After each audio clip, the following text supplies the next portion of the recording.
His surname over in Sweden was Hussein. When he came to the United Kingdom, he told everybody his name was Fayaz Khan. But on TikTok, he was known as Mada Passa, and I was alerted last October to this man travelling through Germany, France, making his way to Calais. And I just, I looked at various clips of him. I saw him with guns. I found out a little bit more about his background, videos of him with 3 young women, all dressed in full burqas, a Kalashnikov on his face. And I just thought, I don't know, I'm not sure we want someone like this coming to our country. So I started posting. I started basically saying, this is the journey of an illegal migrant into Britain, and frankly, we don't want him. This was one of his responses. Englishman, Nigel Farage, don't talk about me. You not know me.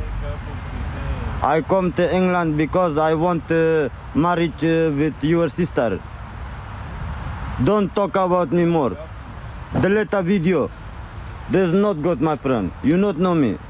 I gonna come to England. I gonna mother.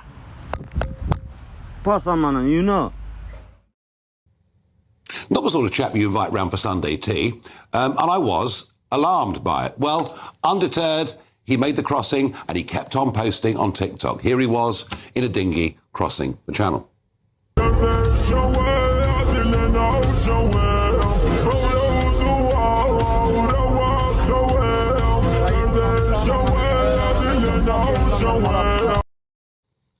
So today was sentencing. We learnt that he's had 17 convictions since he's been in Sweden, a variety of drugs charges, theft charges, knife crimes, threatening to stab and rape women, threatening public officials. I mean, this is a seriously bad guy. I thought the judge, Justice Stein, did her job very, very well. She effectively gave him the maximum sentence that he could have got. It could be up to 10 years for threat to kill, but that would need to be physically, pointing a gun in your face. And he got 5 years. Interestingly, he also got an 8-month sentence to be served concurrently for illegally entering the country, which made me think, should all people who come illegally go to prison for a few months? And if they did, wouldn't that stop the boats from coming? Because clearly the legislation's in place that does allow us to do this if simply we have the will. Give me your thoughts. Should all of them go to prison for a bit to stop the boats? Tweet #Farage on GB News or email farage@gbnews.com. Well, I have to tell you, after the sentence, he went absolutely berserk in the dock, and he was threatening me again, and kicking doors and screaming and shouting. But actually what he was saying was, please send me back to Afghanistan. But here's the funny thing. If that was in Germany, after he'd served his sentence, or part of it, he could be deported to Afghanistan. There are plane loads going from Berlin to Afghanistan. But in this country, we say, no, we can't send anyone there because it's not a safe country. This guy, because he's been remanded for a year already, will be out in 18 months' time, free to walk the streets of our country in 18 months' time. So there's a bit of me that says, I'm very, very pleased that I highlighted this individual. There's also another part of me that says, I'm pretty worried this guy will be out in 18 months. I'm joined by Sir Ranald Jayawardena and Joe Phillips, regulars here. Ranald, it's fascinating. I mean, look, 5 years for threat to kill was right. I think she got that absolutely right. But 8 months in prison for illegally entering Britain, there's so much more we could do. Yeah, it shows it can be done, can't it? But, yeah. And, yes, there's much said about the judiciary, an independent judiciary and so on. I think this was right, and this is a brilliant expose of where things have been going wrong by default. So I think we do need to look at this more closely, but also we've got to be careful about the signal it sends. We equally don't want people rocking up knowing they can get into the UK. Yes, they might have to serve a few months in prison, but then we simply can't get rid of them. So we've got to be careful about that. But fundamentally, it's a deterrent. But I mean, the difference between arriving in Dover, being processed in Mansfield, put in a hotel or a house, and thinking I might be detained for 8 months, would be a very big disincentive. So it's certainly better, isn't it? It's iteratively better. I just want to be careful around this, that we don't create another industry for the lawyers to say, OK, right now they're in prison, but you can't get rid of them. Well, hang on, we can't get rid of them anyway. Well, quite right now, but this is why I do favour the offshore processing like Australia did, like this country was going to do. That's the real deterrent. But this is perhaps a halfway house for now. It's under existing legislation, so no change required. I mean, as I said, Joe, you know, part of me was pleased today, part of me was pretty horrified today. And I thought, well, if I hadn't posted about this guy, he would be walking the streets freely in our country. Well, and who knows what would have happened. Yeah. You know, I mean, because I remember... Or how many others there are like this. When you showed the clip last year, whenever it was. No, it's absolutely chilling. And I think, you know, it serves as a horrible reminder, very personal to you. But we are 4 years on from David Amos's murder. And David's daughter, along with Joe Cox's widower, Brendan, have reminded people of the risk to people in public life, elected politicians. Sir Ed Davey, there's a court case going on at the moment about somebody who's been making a nuisance of themselves. A stalking case, basically. Yes, and, you know, it's a horrible thing. And I know, you know, you choose to go into politics. You did, Ranil did.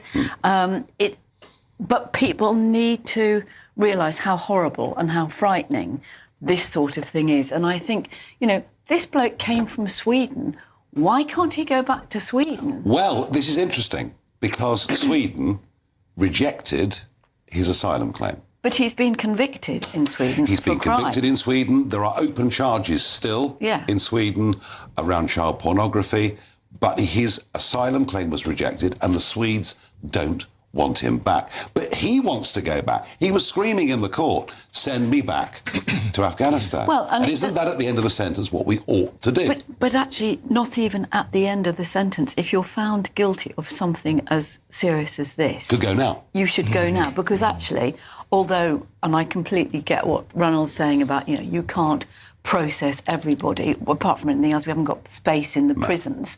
And there is, while there is no legal route for some genuine asylum seekers, you can't assume everybody is illegal. But Joe, if we detain people in army camps, RAF camps, if they knew that on coming to Britain they would be detained for several months, fewer would come. If you process them quickly. And that's part of the problem. I mean, if you process them quickly, you can say, no, you're illegal. Right, you either go or you go into prison. If you process them quickly, and 15 to 20% of them are Afghans, and the current policy is you can't deport them to Afghanistan, you're no further forward. But you can't just lock people up. We haven't got room in the prisons. But well, it's just I think former military camps would do the job. Well, it's just bonkers, though, that some people are claiming asylum, but then going on holiday to Afghanistan, and yet the courts deem it not to be a safe country. It's just totally irrational. And by the way, he has now lodged an asylum claim. Right, there we are. So when he comes out in 18 months, unless we've got the courage to deport him to Afghanistan, because the Swedes won't have him, then he's going to be free to walk the streets. Yeah. And yet he was calling to be deported right now to the country that he says is not safe. It's a total nonsense. Well, the judge did a job, and I think she did a job very, very well. But I'm going to come back to this point. You know, 8 months, and actually in most countries in the world, if you break into a country illegally, you are put in prison. It's what normal countries do. And Joe, she's given him this sentence. We could get tougher, couldn't we? It's the first time I've heard of anybody being sentenced for this. The first time ever. And you, Ranil, have you heard it? Yeah, first time, exactly. And, you know... this, by the way, is a High Court judge. Yeah. I mean, Justice Stein was no mug. She knew exactly what she was doing this is a within the law. Court, isn't it? So it doesn't have to go right the way up. And actually, on that level, it could be done at magistrates' court. Well, and, you know... Yes. At that level of sentencing. Yes, and fundamentally, if the Home Secretary wants to portray herself as tough on borders, as the Labour Party wants to right now, then they could direct. Yeah. They could direct that this is the way that they want to deal with it. So well, ball in their court. Yeah. We're a couple of votes short of 37,000 crossing the channel, and that'll be a record up on last year. There's no sign of this stopping, is there? No sign at all. Sadly, right now, no. And we've got to have more deterrence, you know. So whether it's using this law and putting people in prison for coming here illegally, and illegally is the word, that is a criminal act, or whether it's an offshore processing scheme, which I've long advocated for, something must be done. It can be done. This shows it can be done. Yeah. And it's now, you know, ball in Labour's court to get on and do the job. And yet the Liberal Democrats and Labour are saying, well, when we were EU members, we had a return scheme. But under the return scheme, we took more than we sent. Yes, but we didn't use the return scheme as well as we could have. No. Joe, it didn't work. It did not work. The other thing that we did have, which we don't have now since Brexit, is access to the fingerprint data, which would show people who were criminals. Hang on a sec. Interpol's been around since No, it's not Interpol. No, hang on. Interpol's been around since 1923. And that's how police forces used to cooperate. Yeah. So why couldn't we do that? Well, I'm sure we do on certain cases, but there was a database of fingerprints of convicted criminals. Well, it would immediately say, OK, if you want to put people who've entered here illegally, you start with those people who are convicted criminals. But what? OK, well, Madapasa, as he calls himself, is a convicted criminal. Absolutely, yeah. But we can't send him back to Sweden because they won't have him. No. So what do we do?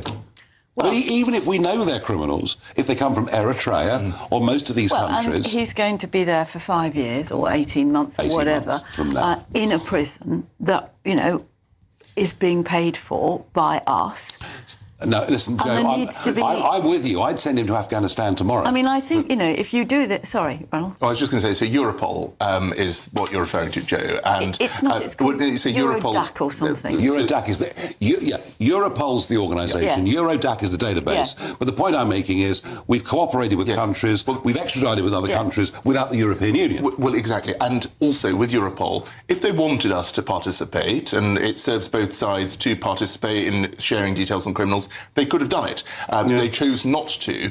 And, you know, your point remains valid, Nigel, that even if we knew who the criminals were, France, Sweden, they're playing, you know, this hardball game, not taking anyone back. I have to say, it's been a funny old day. I was right to point out what a bad guy he was. I've got mixed feelings about the whole thing this evening. Now, a Home Office spokesman said, "We welcome this sentence. Threatening violence against anyone, particularly an elected member of Parliament, is never acceptable. We thank the police and all those involved in bringing justice in this case. When foreign nationals commit serious crimes in our country, we will always do everything in our power to deport them." Yeah, really. OK, thank you very much indeed, Home Office.